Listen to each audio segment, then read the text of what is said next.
Vain August ni som ni le pathum kumsam ni le som ni min Hruai tu kan Pathianni na Lalwmpuii omsela Calcutta Mizo Christian Service Inkhawm a rontel zong song te thole Isua Christa mingin chibai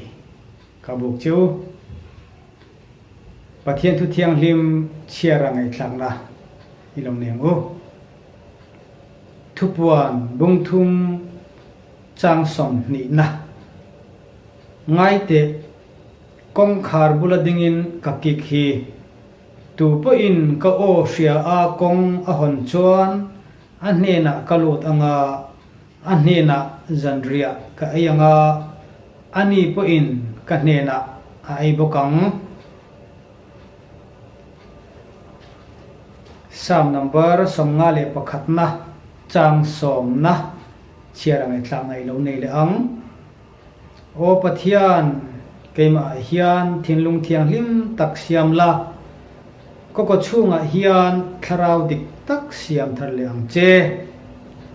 pathian in thu kan chiar lan te kan za atan atharin mal min sam sakro se amen pathian ma konin ilo tong trayang o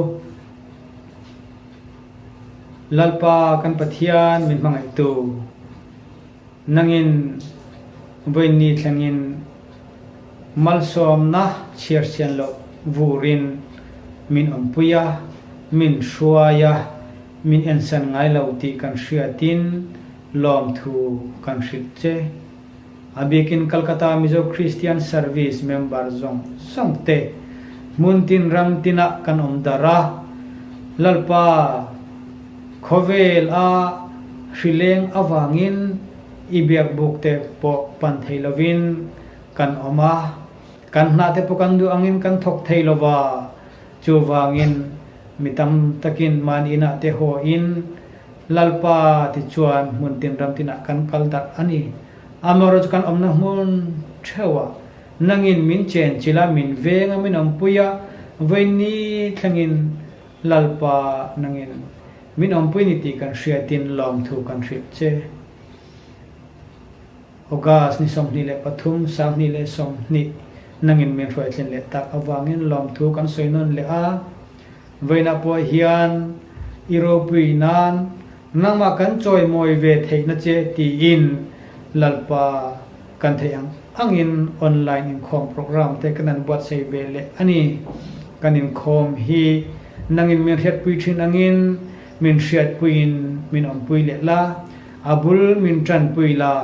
kan ti apiang ifak na hla kan sakte ifak na hla kan ngai khlak tur te I thu kan ngai khlak tur te le lalpa kan hun man zong zong nangin min wa pin kharawen min pola min ti chak tharla iropui je min mutirin kan Inkhawm atop thlem min Hruaitu rin lom thu te sei chungin chandam tu lalpa Isu Krista mengin kan din che amen Pathian kan lo fak ho anga Christian labu number zanga somthum le panina Khawvêl sum tinrêng le lunglu kadil lo nom sakna ne ngal rumoi le thiam him na chu kadil zo chung zong ai chuan ti in Pathian ma in lan chung in lim takin ilong sa ho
kan sak turin tlangwal zakop Lalmalsawma tuna ilo som o Pathian le ka buthiang hlim cheri ni lo ngai thlang u sam som ko pakhat na min vek tu pathian chungnung bera biruk na hmuna om chu ingkim ti thea hlima chuan a om rengang lalpa chungthu a chuan ani chu ka in hum himna le ka kulpui ka pathian karina chu ani ka tiang ani chuan thangkam tu thanglaka le hriṭhalo tak laka chuan a chan him don che ani a thlaina khuang che a thla hnuaiah chuan i tlulu dang a thu tak chu phaw te le phaw lian ani zan thil rap thlak chu i hlo lovanga chhuna thal lo leng thin chu i hlo hek lovang thim hnuaia hrileng thin chu i hlo lovanga chhun laia thil ti cha thin chetna chu i hlo hek lovang i sira sang an tlu anga i dinglama sing an tlu bawkang nimasela nang chu a hnai lovang che thu kan tirik takte lalpan mai mi som sawo se amen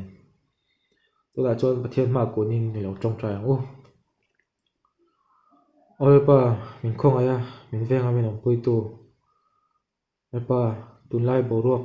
shom le boina kara tipo wen tlaya CMCS chungkwa te Lalpa Inkhawm na hun thatak Lalpa min bo sai sak le awang poin Lalpa inhena lom thu anon hrila che Lalpa CMCS chungkwa te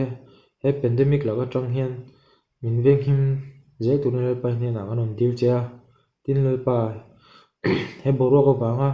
frontline workers zong te po anom na mun thawa te Lalawmpuii lo veng him la tin he COVID-19 damdoi mu chuat tuma be mek te po Lalpa anna thona te ma sonna muzel thena nangma lo trampuii la tin lo veng him zel bokang che kan Inkhawm te Lalpa abul min tran sak taw nge top thleng min ompuii la tin Lalpa i thu pawng chhuak tur po Lalpa nangman mal lo som la ngai thla tu tur zong te he program lo thlir tu zong te po Lalpa nangman mal lo somang che chu zong chu fa Pastor Krista min an dil che amen tranna tlangwal zakop ne na tangin thatakin kan ngai thla theya voina hian mi puite ne na hriat turin thu tlem te pon tur a oma kum danga kan ti thin angin September be rual tun kumpo nei le turin CMCS Hruaitu 10 anrela te chuan biakina a hu hoin Zaiho na nei thailo ma ila a thei angin online in September be rual mangla ila ti in kan hotu te chuan anrela in rin nizan le Pathianni kan Inkhawm dan pa ngai tlai dar thuma Inkhawm kan ni thin don ani Calcutta Mizo Christian Service hi kan van nei hle a midang ti buai ngai lovin beirwal chunga kan zirtur kan Hruaitu 10 tun kumpo min ranjia sakdona chungte chu hlok taka kan zir ngei kan be sei ani beirwal program te thata kan man theina mani thayang angin Ṭawngṭaina Pathianni na lo hlan turin member te kan hanin som ani voina hian kan van nei le a special item Robert Lalnuntluanga le achung te ne na tangin ngai thlak tur kan ni theidona tuna Lalmalsawma na changa special item hlan turin ilo somang Lalpuii na min theng in pi lom ti la anon sange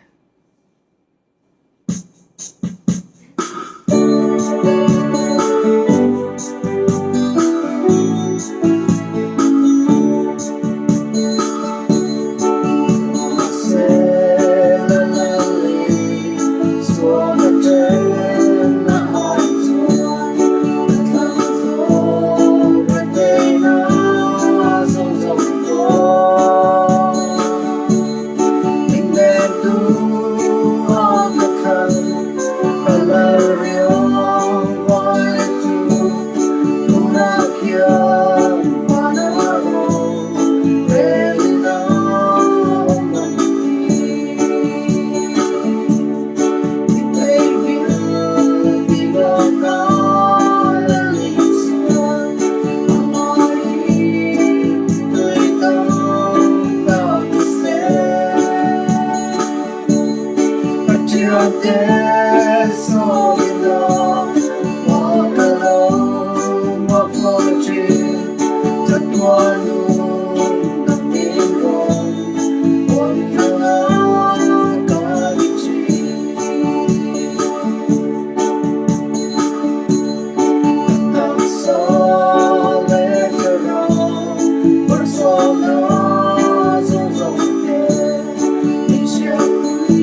som sak theu ro se Pathian fakna ngai nom tak le robui tak mai purabat ate chung ne na tangin kan ngai thla a along on le tuna chuan Pathian kan lo fak ho le anga chu kan fak ho chungin mani remchan angin Pathian ramtana Thawhlâwm te kan lo lâkkhawm anga Pathian kan fak ho nan CMCS labu number som pakhatna soinon le ro men hril le ro isuan katan atwar nakha Calvary kadam na chanchin o ngai nom katibang theilo ti in Pathian inom fakhabu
te hlanin pathian ma konin ilo ṭawngṭaina engkim ti thei lalpa kan pathian nangin min mangaya kan sual te ngai damin ifa a min ruata chu cho ni lovin lalpa nang marong kan bol iphalve a he khawvêl hian mi tha mi fel mi thiam nang marong bol tur tam tak an omlaya keni tling lo le fel lo te pa irong bol min phal sak ve awang hian lom thu kan rit che lalpa veina hian ima a kan thei ang le kan phal ang te poisa sum kan ron lâkkhawma mi te angin lalpa a mundanga kalin ichan chin tha mi te ne na hil thei lo maila kan thei to ti in kan ron lâkkhawm ani veina imian kan ron lâkkhawm te hi iro puinan min lo pom sakla mal min som sakin min ti thiang lim sakla iram zaunan iropui na tilang tu ani ngai thena turin Thawhlâwm kan lâkkhawm zong hi iti thiang lim turin ikut ropia lalpa Iswa Krista mengin kan lan che amen veina sharing kan nei le theidona nula Naom Lalawmpuii ne na tangin tuna sharing ilongai thla ang CMCS Inkhawm YouTube ka tang lo chimtu zong hmasa in pathian hing chipai ka buk du chewa voina hun chate pathian min rot sakle a hei sharing na hun nong turin min rota masa in min rot tu chunga lom thu ka soi du a thu soi hi ka thiam tuk lo bang hianin thil soi tur e te hi min lo ngai thla thian sak ula tin masa in ka som du cheni ka hun chan na pathian thu thiang him ka lo cha do na yongai thang thusil tu bung som pahni chang som pathum le som pali heng thu zong khai khom hi ngai thatiang pathian thila thu bek te bung ro he hi mishing zong ti tu chu ani mai pathian chuan thil ti zong chung aro alare don si a thilin thup engkim a chhia emo a tha emo te po ti hi pathian in ka thu chha te ma ni som sakwa se sharing na hun inei don ti shate na ka dona chang khan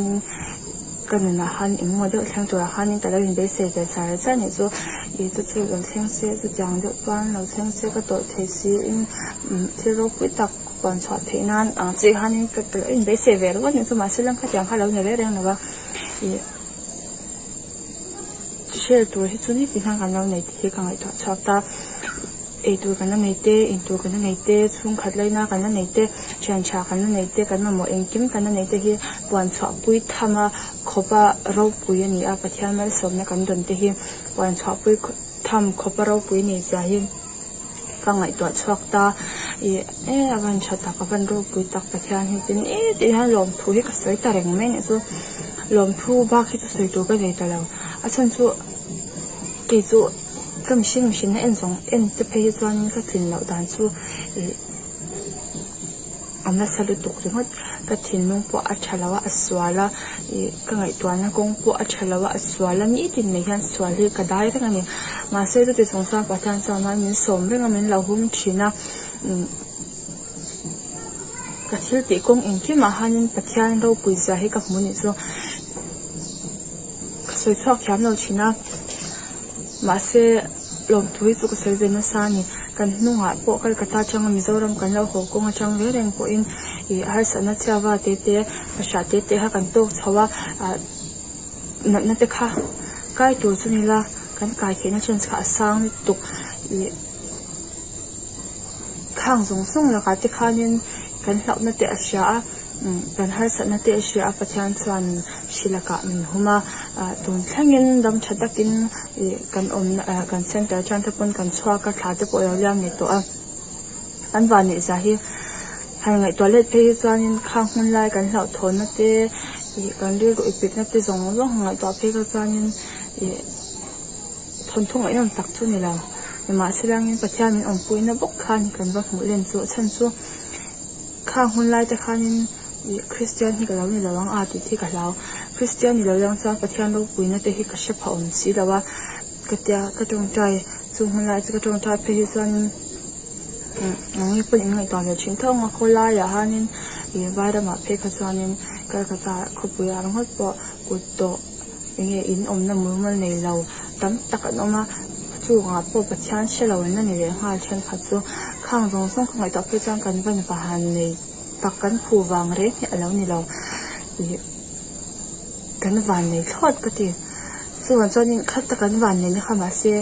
kan han chang kai thang venga ni khang shelo ho tang khanin kan va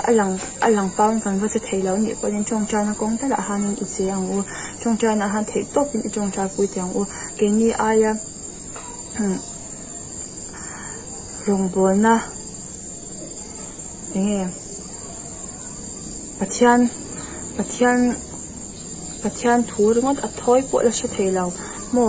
i siapo ni se oi lo tu tlat te an na ni hlom mi van duai ka ti men mo an van duai ka ti tiang ho tan hianin i thei top hian i Ṭawngṭaipui ang u i kan van ni za hi shereng ila nge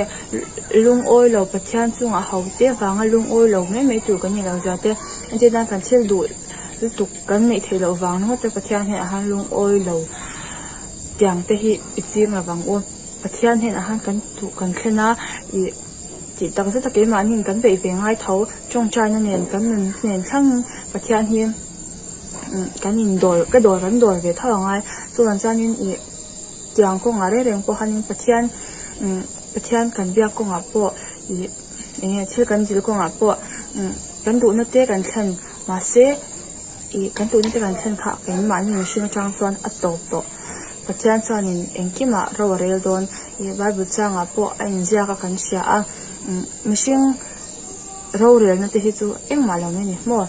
i pathianin remruat to a pathian ro rel dan da kin mishing kan nung chuang lo chuan chuanin i pathian chunga tha a pathian chunga lom mei tu kan ni za te lung oi lo ve khang lang to kan ni lo za te hi isha tharang u ke ni ai mi van tua mi khongai thak chu pathian shelo te i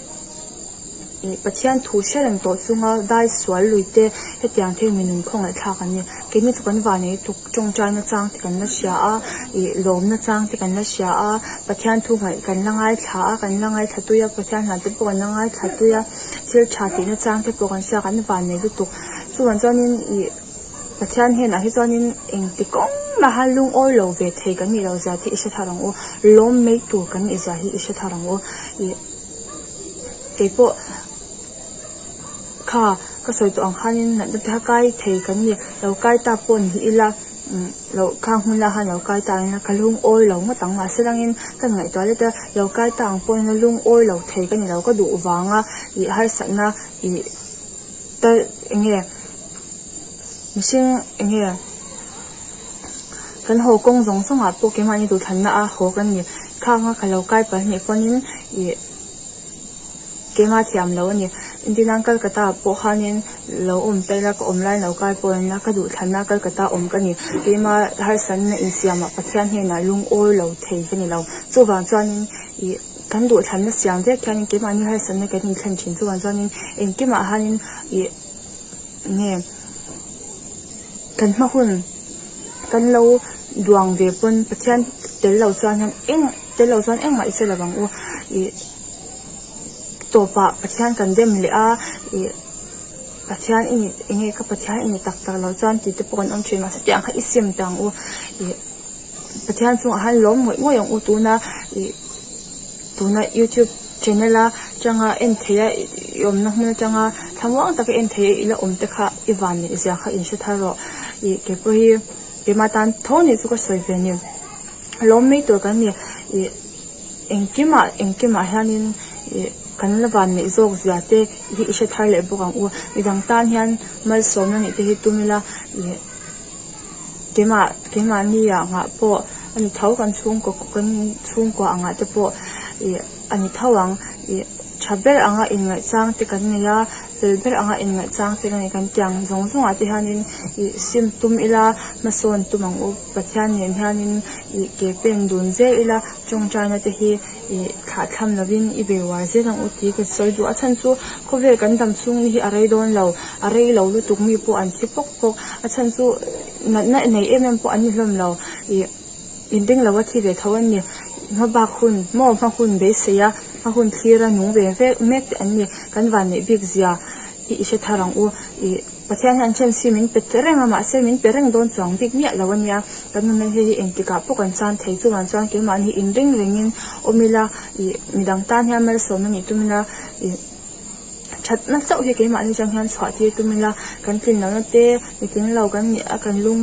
ke ma ni ro khwa kan ani san kan Ṭawngṭai tlem ti hi ngai to chok tharang u kan Ṭawngṭai tamna Pathian kan be tamna na chuan ke ma ni kan puara kan khata I ruak kan omna kha eng ma omlo chuan in I Pathian hi du em ot hi ka soi thiam dan ni ro se chuan in kan mahun ka soi tawng khanin thina te hi kan thu lo em wangin I ke pan hi in ring la mo in ring la Pathian tan hian inung zelila lom zelila mi tin hian lom zelila midang tan that chhaila midang tan mal som na ni tumila ke ma ni tan po I mal som na ni nge tumla ke ma ni changa engkem kan chan hian ke ma ni changa bul kan chan hi angal chu wan chuan voina lo se tu zong te chu I ka cha do cheu chu I Ṭawngṭai tamila Mahni chang hianin kan that lo te in ensia ila I chuanin Pathian tan engi ka chang ka ve thian tu kong yang hian ensia theu turin ka som du cheu ni e khang zong kha I ka soi the ni se I khong ai takin ni no ngai thak sak thiam sak ula Ṭawngkang Pathian no tu ko wangin min ngai dam bok dol anya Pathian ka tu soi tak te ban ni som sak wa se ni man non ve kule sharing thatak kan ngai thatheya halom amle ani tuna chuan sermon ngai thak lam kan lo nei le to anga veina Pathian thu soi turin Reverend ke Lalzarliana ani a ane na changin tuna Pathian thu ilo ngai thla angu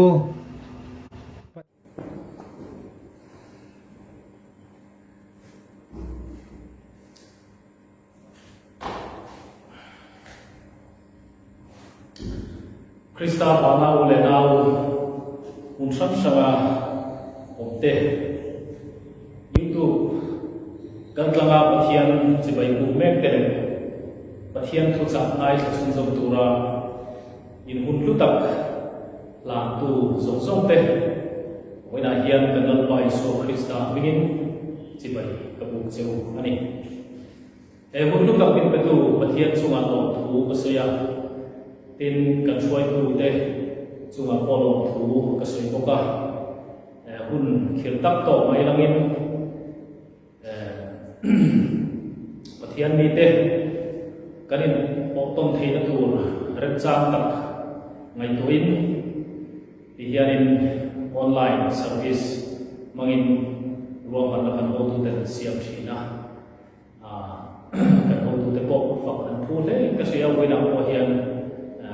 tu te nên là lòng thú suy quấy kan ho tu te ka fak tak sen ni ni po kan ta làm bộ ani voina Pathian thu cha kan mai thak tur hi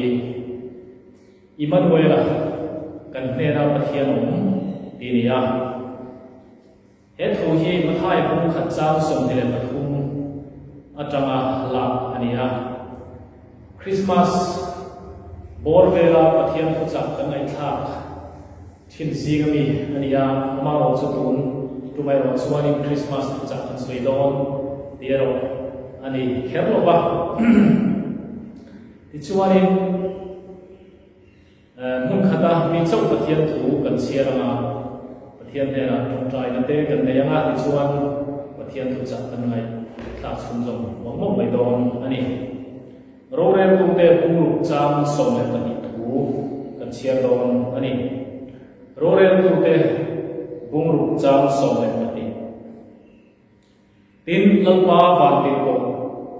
anera aronin lara gideon anera ani anera nang michak poison lalpa chu itena ome atia lalpa na thu kan siar te kan zatan mal mit som sa se amen Pathian ma ko nin trong trai ko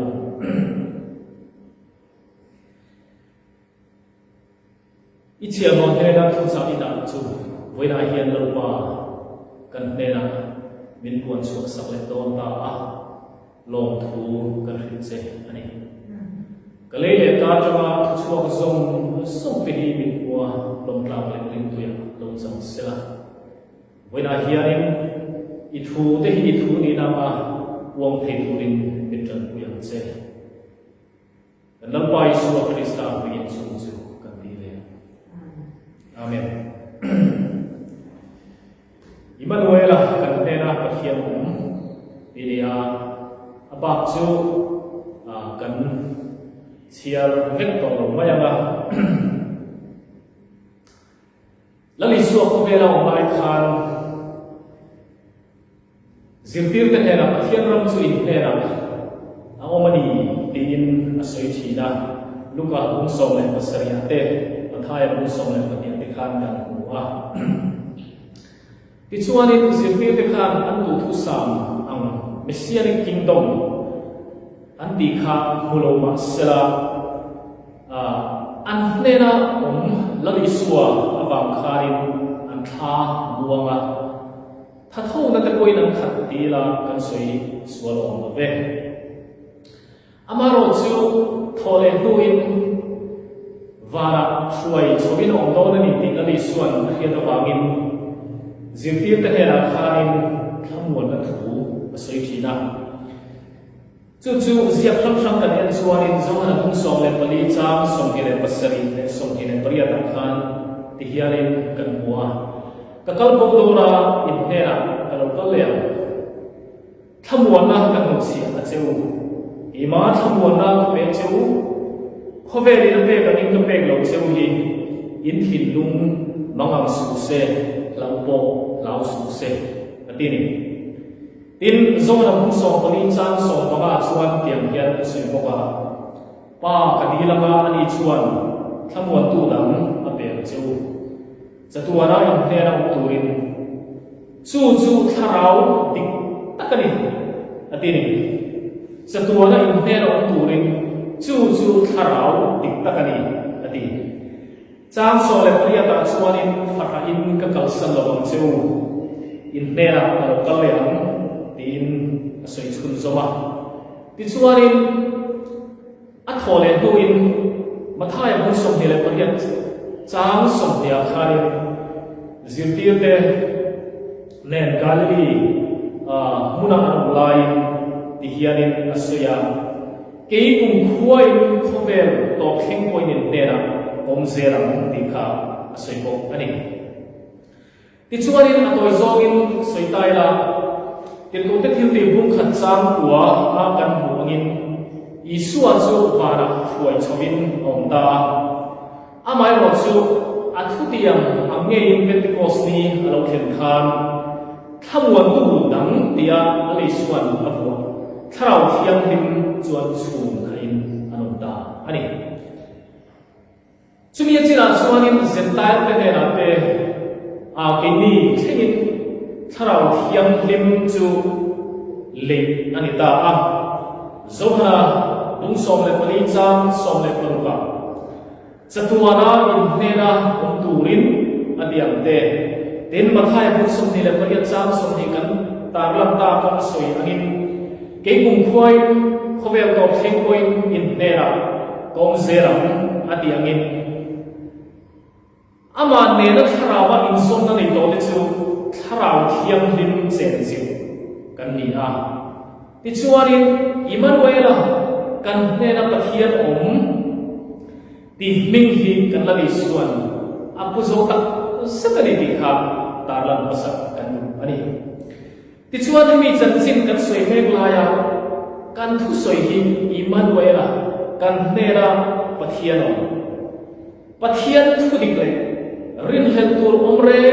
reng lo an reng chungin ring tu then khat zinga hian danglam deuh an thina chutiam ang mi te chu pakhana chuan Pathian hi tharawa an hnena ani le ni lo khrechiang lo an omani inge mo changin tong khiat an lo nei ve to ani mai thei amai ro chu an chiang lo le thina rin het na te point an ril ru ati boy phong thin ani tin adok le tuwa chuanin tharawa an hnena ani zia hi Pathian thu tanga adik zia an khiat wangin an poma an oi so tak ko ni amai ro chu an hnena oma chu an feel ngai lo an hnena oma chu thamuan puina an mangai ko heng lo ani chu tiang ang mi chu ring tu singa hianin bitam takkan thei om le ti chuan he thil ka ni chun chang thuwa bitam tak khasat hi tun chuma pitum kan tum ber singa mi ani a tin hun har sale khil khan kan ma chom mek laya tharau za kan chang hu sia te ko atom lama ta ran tel kan tum bong don ani ti chuan apa khata chuanin isuai mo hian chu tharau kan hnena chegle om ren ani sia hi eng wanga pong lo emo ring hel thenge ring hel thenge kan ni eng wange mi ni hianin tharawa an hnena om chu an ring hel thin ti hi zona poi mo tak ani zona ton khatna bungli chang so le pathuma khanin Pathian thu chuanin ti hian asoya ama galom reng le ama chu keima ania a om reng ti hemia hian kan sia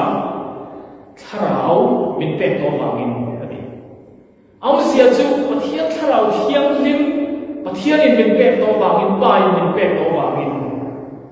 ama kan oma keima ania to tharau thiam lim a om ti hi rin den rualawin kan chiam ni ka ti na ni tin chu lo le chuan korin thon khata bung chang so le pakua chuanin tin po polam tiang hian min sila in taksa chu in chungo Pathian le na tanga in tharau thiam lim in ani ti in sila ni ti kha min sil suya chuanin chiang taka te po polam min ko hu chu in taksa chu tharau thiam lim in ani atin chu he ka taksa hi tharau thiam lim chena ani chu hetiam khopa chianga Pathian thu atanga kan hu chu poa tharau thiam lim mi in achan le chang lo a hrengai lo fo ani chuan ala changai lo sim ani ot lo chuan a chan dang om thei lia lam chu sulama tui halna ani lo wang ani thianga tin angai vet lo zong tak thil ani awang te pok ani thei pok me mi an lo pian thare mo rindu ani to nu hian tharau thiam lim an chang fik ngai lo an chang hal ngai lo an chang hal fik lo ti hi tin pok te thil ti bung so le ko chang khat le chang so le sari chang sari an khanin kan huwa chu arai lo na ama ni ni no sia mai ba chu wang chuari mi in tharau thiam lim an chang le chang lo hai ruwa lo fa an ne na om regani ti a singai lo emo ton siat ala nei lo ani chuan ala chang ve lo fa man yang ti ba ki soi sak thei kon chu mai yan ka nei le ani amaro chu tharau lama ton siat nei to te singa rin hel na kan ril ruwa om le chin hi a chan chu tong sam sam om thiam bible in min sil dan chuan tharau thiam lim hi ti hui thei ania kan lo ti hui chin wa te po ania ga tin lam pa kan nei to lo fa te po ania ga tin chu ba ga chuanin tharau lam thil ayati sakhilin kan ril ru le hin lung alu na sak zo va te po aniaga tin chu lo le a chuan Pathian ne na kan relationship kanin kar thu kanin kar Chawngthu ani sel khat to lo va te po ati the ti chuan heng chung chang thu kan soi mek la ya Thawhlâwm thil tong siat lo nei tong thin de ne na tar lo thei lo nia ka siat ka ngai poi em mai angai thu zong sok ta thu lo ngai thu zong sok te ne na khil thar le kan chu te ko polan rom som le ko khat chang som le ko a soi Pathianin athil thom pe ka le ako na chuan aril ru alam lek ngai lo ati awangin tharau thiam him lalpan apek tok chehi tharau chua sang lop khoba thil iti suala ilo tilbo tok ani silo chuan lalpan tharau thiam him apek tok chehi ita ichan bual satua na ta na ihne na tura ring tura lalpan apek tok cheni ti voina hian ka hrit long le che ani lukabum khat chang som hele pariata vandir ko Gabriel marinera sipai vobi lampai nera atiam khan voina hian he ka thulo ngai thu zong sok ta nera tarlan non le shil thar le cheu ka du chu tharau thiam lim inera ti hini avan ro puya tro thil sakhi ani lo ni o he thil hi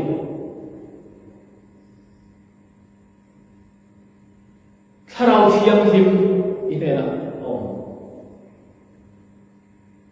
inera tharau chu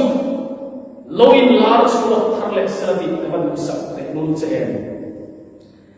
tharau thiam lim ani na ta ka chuan latako ichan ngai lo idila ba idei tharle thin ani mai lo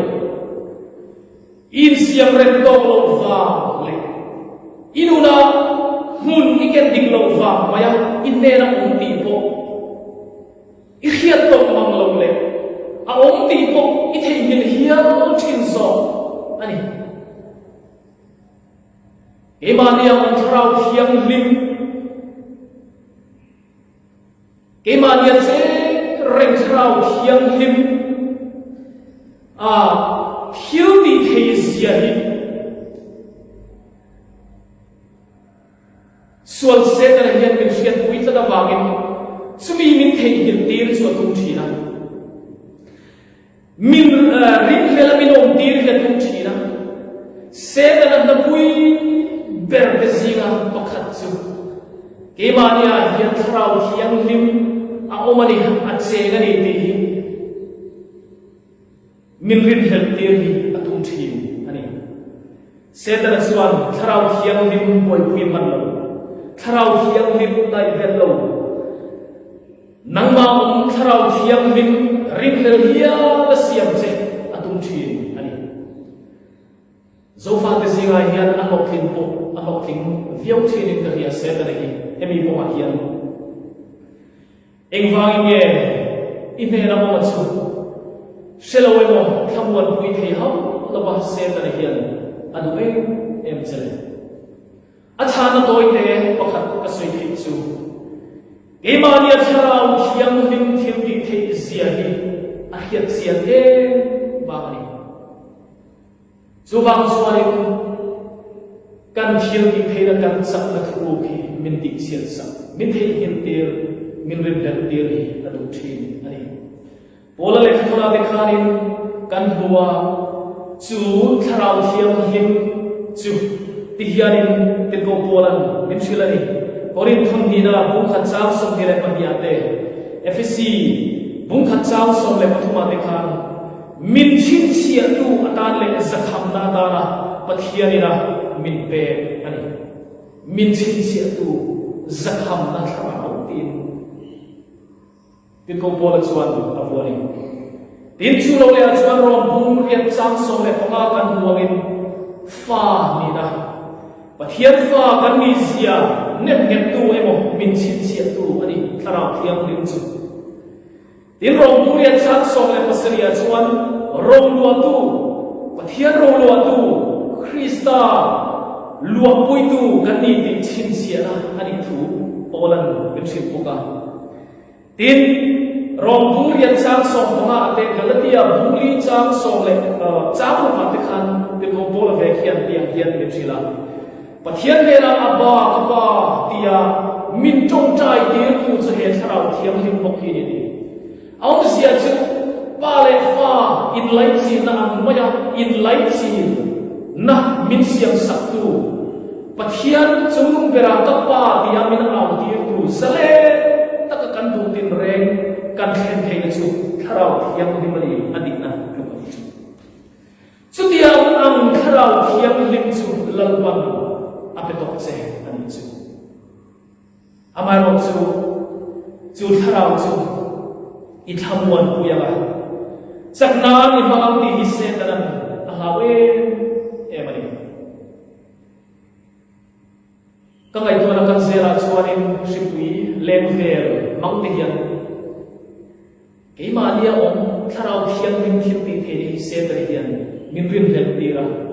laula te bang an te chi ai te min pe ka lalparing philo le ka me siam ya tuma alok thin poi alok thin vio ni omani voina thunge ro chuan atsia lok kau thamal pam in nera kan sava anera tarlan anichu in nera om to tharau hiam lim apek to chehi chema thar sakle chehi anwai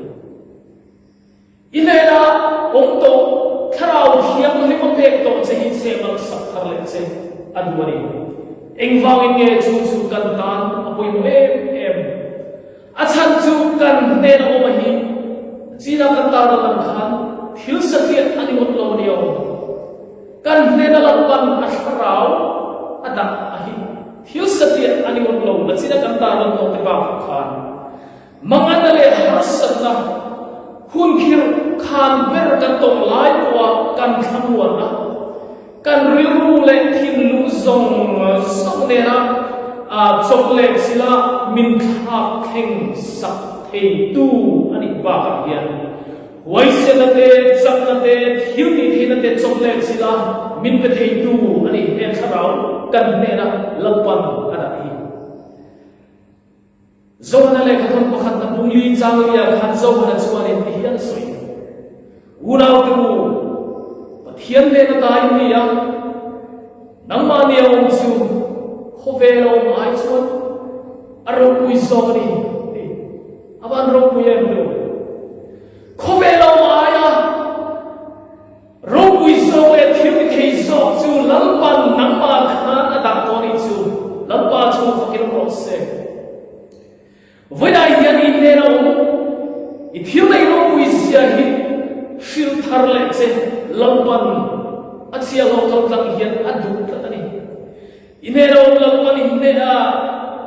inera da to hi Khawvêl om aya Lalawmpuii le thil ti thei zo ani chu te khin thu toy te kan han soi lok te atom na lai hian ka thil experience testimony ang reng dem te po se tel ka duwa arai lem lo bang chumo dung khan su in do lai hian sipai waisen sipai officer waisen tak pahi hian man huaya an ram lo na khan ram na to ma an oni an waisen sia rawe an thiam boxia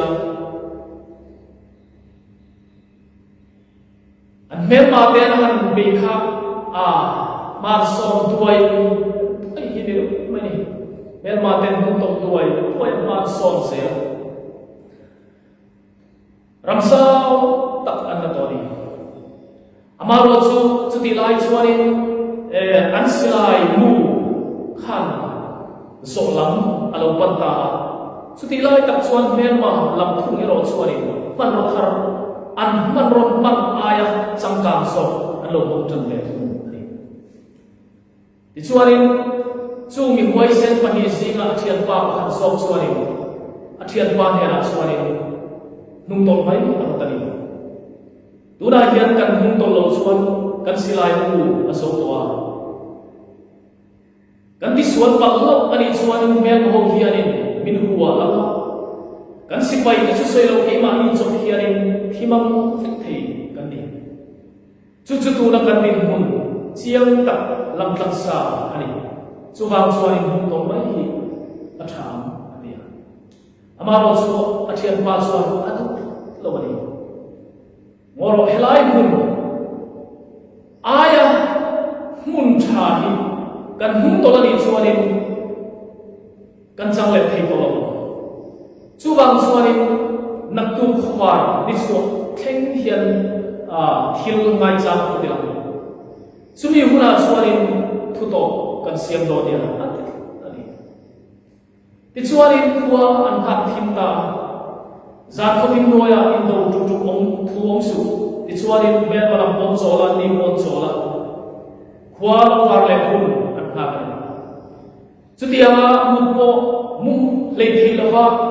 in tin nge ni an halam pam hun ong sel da tu ti an ngai to me lai chu fa le kha takin an lam jang si pai tam mai le ra thuam thabok si kha aron khen ta ani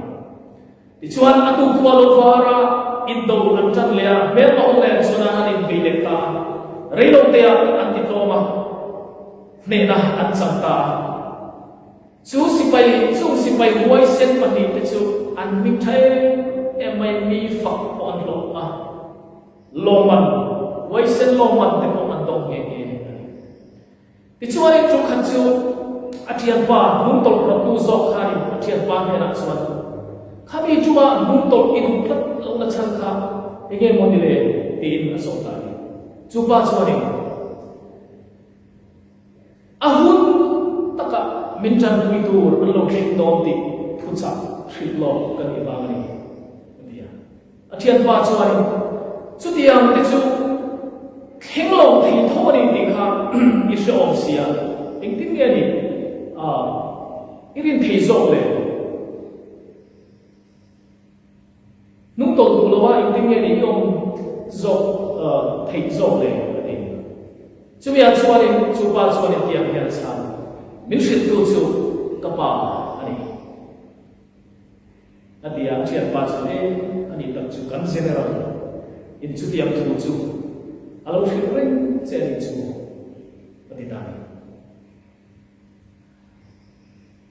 kasoi om sia chu bi chan si na changa kasoi om sia chu i thiam in kare ralo tak mai an mat khor lai le thi lau tho om an om lai poin pakhat sok chuan an mani chan pui tur mirin om general le ahol te ahun taka an lo theng do ani ti a hriat na khan nung tol lovin asiama huai sen na ama apen chutia an chia chuan tharau ke ma nia pathian ina min pe khi mi in a het siam ani chuan lungai na le nong an huna po hian thamwam takin ading thei thina har satale min tui tlak na tra na ruwa ma po hian lim takin thamwam takin anun amang thei thina ni ti khami dekin thu angkan tarlan kaduri petera chuarin thon khatna petera le khaton pakhatna buli chang song le pariya chuarin Lalawmpuii tak pathian tharau chu in chunga ong sia ini chunga zona chuanin unau tu pathian hen ta india nangma niom chu khawvêl ai chuan Lalawmpuii zo ania vetera thun chuanin Lalawmpuii tak pathian tharau chu in chunga ong sia tin men thil ve thu voina hian in ven om hi hil sakhian lo Lalawmpuii ta lele van de siam tu chunga thilom zong te chunga thunei tu pathian tharau hi ke ba niam om chuni lamba ni hera da apek to chei hil sakhia ani lo nemo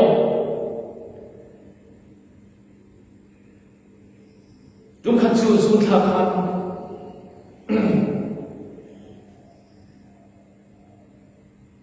zinga kathohi lapa khadim minti hara chuna chu nangin mingai ko thi ikiyama ege ka hama nangin mingai ko thi tika ania tichuanin pendera phusoi tharau ro pui tak pathian tharau chu in chu a om tinrêng kharin ka mai ko chhom soma Lalawmpuii hi kami pathian nera Chawngthu ka soi pang lo ani tin hemi nera in zom reng ka experience pakhat kan han sile lo ang soma chu mars ni som pariat ni som le ko a thil thing ani mars kha de to kha ani a ni som le pariat chuanin chung ko mo lein bona kabasara adam doi tele thildam chomem te no bang lom te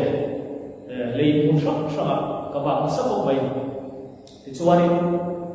covid-19 bobo out do wangin fin khun thula mai tuam na point ka mai ka dom ve ma ro so mi nan ti velem lo ti ka sian khan ka saka ka hi plea yang chuanin ven khom ni lem lo bin dora kaba kuam na samai tichuanin ka khota in ka khen vele ka faru kumli mi molekin apa atia min lo ko hala ka hin ko kha ani maya kutsin na chang ko helowa thom thia in thang chang ko helowa film khurdan kha ka thiam lo e mani ti kha hu min ni kha chung le kha ni ka hen chuwa ni tichuanin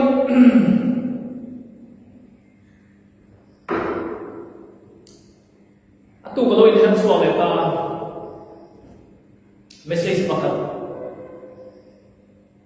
kan donga sumi kan message suan principal seram pur buang suama hian positif patung an suama subang suani dora kan lu wena hian in lam pula Ṭawngṭaina athanga di lampam dan lagi message Zidin tu kadera menonton ani. Sumi kahian tuan wala karil ruang su nimin lama. Tu malama thil kheng khan karil ru alu amala kafin khun lo sia. Kanu pui fanau ke song song hi shri kha kahian lo bin lo kai ta ang mi la ka kai fel to ati te ka ngai tu ani. Amaro chu sumi ka kai to hun chu min ni khat e mole ka nia chu ti anga kai to ka thun reng lai chu ani pathian thu ka thin luang rom sin ta ani chu mathaya puriat chang som hile ka thum le som hile ba sari inkar thuwa thil thing lali suwa tong kam khani a chu thu chu engdam ni lovin rim tlem tu ina nge in lam tikha ani lalpa pol nahi ka fa le ai chu khan moi tokin ka chang thina ka chang nahi ka thu angin ani deu ber thin pathian thu ma min pol nahi ka dong khan pi tamaya amaro chu mi tin chu ani pathian thu nge bible mi thu nge ma min pol ka lo me e maya bible ka kem hala ka chiara zirtir te ne tira longa ankala tichuarin thipui alo kheta tui alo fona zirdir te nan hlawa lali suam bin suan kai thawa lali suan makati e maya ritlem tu elange din hlaw atini anua thil theng kha kan shemeka tichuan khile din chu hawa anlore maya makati hemi hitunge moni le khile dilam poina thumang an oi an dia mak an dia ti chuan ka thin lunga thil theng rin thlem tu inga nge ni in lo ti lali suan trong gam kha ka ngai to ta lali suan ting wang nge kha thil kha zir dil te na sui le ti kha min ngai to ti le ka ngai to na ta na chuan an me na lali suwa pathian nu fa pa thil mak te thi bengok te fiat na pian min del te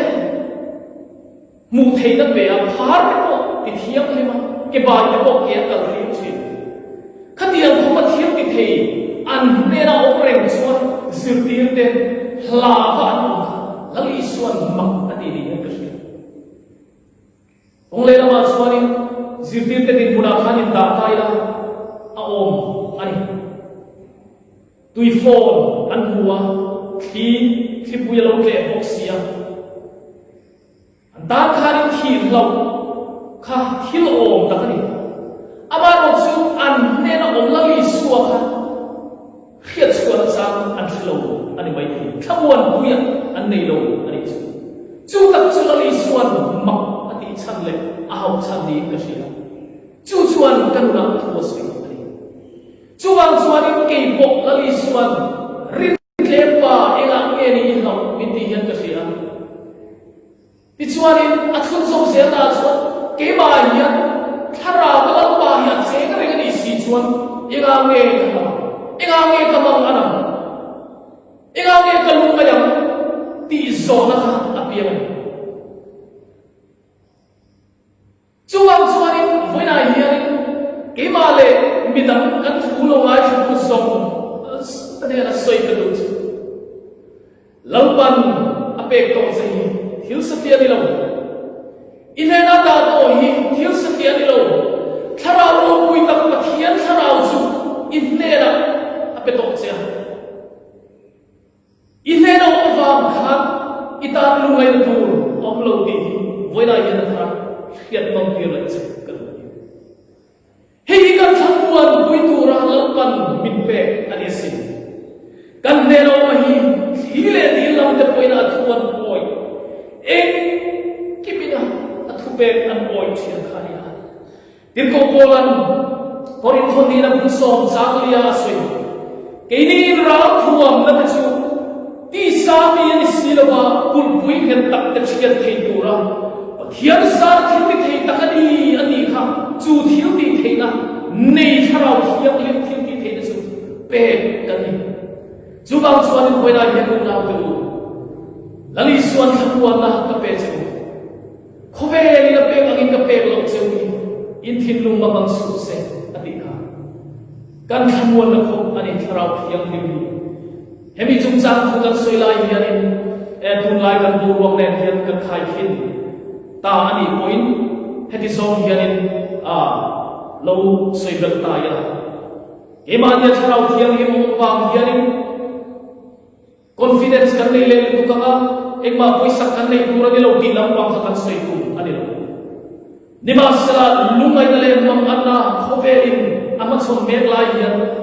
namma om reng kha iriat sian lampa namma om reng ada to kha iriat sian tok vele sutiang huna chang chon lalpa mi fak thiam lockdown di vel hian i tharau le irin na kha lockdown ve ga lo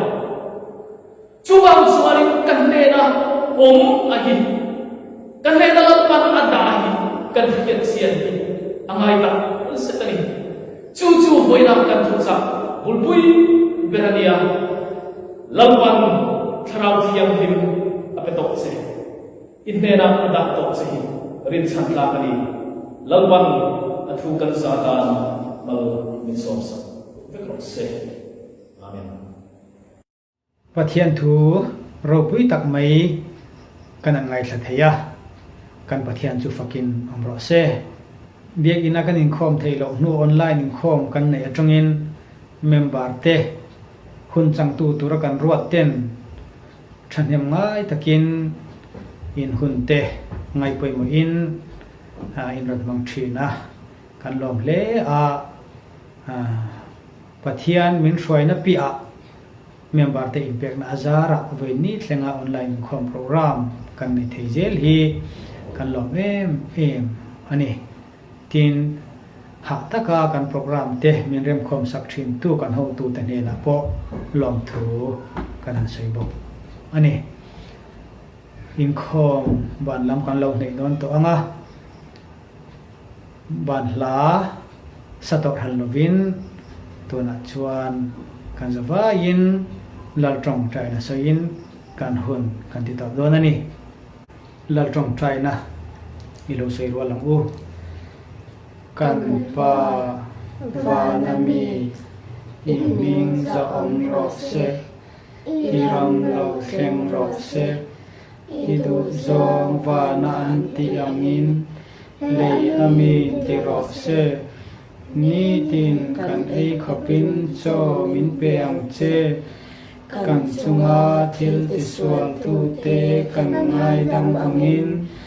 lang po in kan thil ti sual ngai dam ang che sual tu ra thlem na a min shwai lu su ang che mi sual laka chuan min chan dam zo kang che ram te thil ti thei na te rau pui na te chatua lai ta ni sia amen veina Inkhawm zong zong te in zava in Pathianni Hruaizel chawin ampui zel chawro se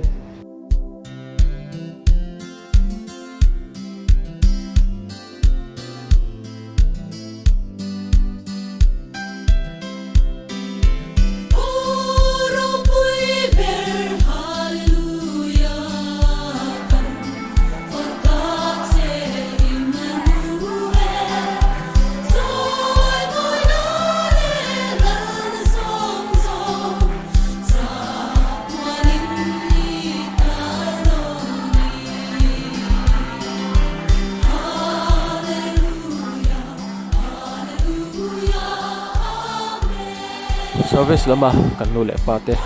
CMCS thalai pol fellowship lai Lalzarliana zoom kaltlanga an nei tura hian milo tel pui le vek turin pathian mingin kanin som tak neu me me kai mu theu don nia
Tuki